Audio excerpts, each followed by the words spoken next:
For a low-budget movie, sobrang creepy ng horror movie na to. Na sobrang kinilabutan ako dito, literal na nagbukas ako ng ilaw habang pinapanood to. So 200 a day, just to go to the house and keep her company. That's it. There's got to be more to it than that. There's someone down there.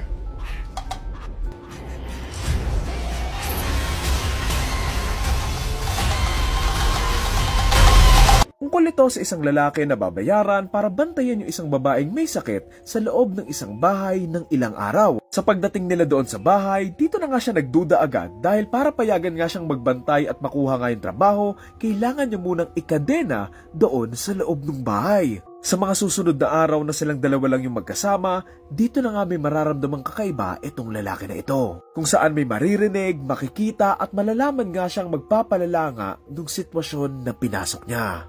Title ng movie, Caveat. This film isn't perfect pero ngayon lang ata ako ulit kinilabutan sa isang horror movie. The acting and cinematography are serviceable, almost everything is amateurish, pero yung potential ng story and yung way nga nila ng pag-build ng horror, grabe, talagang tatalab sa'yo. Itong jumpscare na to para sa akin is one of the scariest jumpscare na napanood ko ever. Siguro ngayon hindi siya nakakatakot pero pag nalaman mo yung context ng scene na yan, ayun na nga yung nakakakilabot. Sa mga hindi nakakaalam, gumagapang kasi siya dyan sa isang masikip na lugar so hindi nga siya makakatakas. Tapos yung sumilip na yon, hindi na humihinga yun.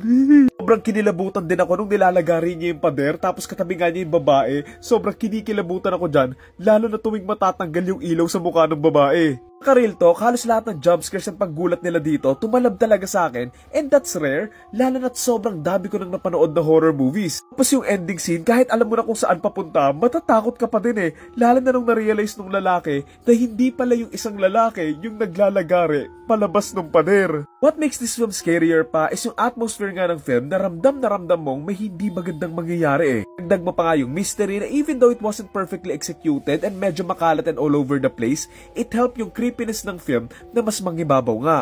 Kasi hindi natin alam bakit pinapabantayan sa kanya to, anong meron sa babaeng to, anong nangyari sa mga magulang niya and everything. Nagkaluway, sobrang serviceable lang ng film, it wasn't perfect and great, may mga mali sa lighting, cinematography and acting could be improved, and pwede pang masulat ng mas maayos yung buong kwento nito. Marami ring lapses and butas yung kwento, pero medyo gets ko naman yung pinaparating nila. Oo, may mga times na natatangahan ako sa decision ng mga characters like doon nga sa bidang lalaki na hindi pa siya lumusob doon sa babae habang nagre-reload, tapos mas pinili pa niyang dumaan sa masikip na butas kaysa makapag 1v1 doon sa babae, doon sa mismong pinto na madali lang naman ding masira. Okay pa rin naman yung pinatunguhan pero sobrang unnecessary lang talaga kung titignan mo, lalo na yung mga ginagawa nila na ginawa nga lang talaga nila just for the sake of the plot of the movie.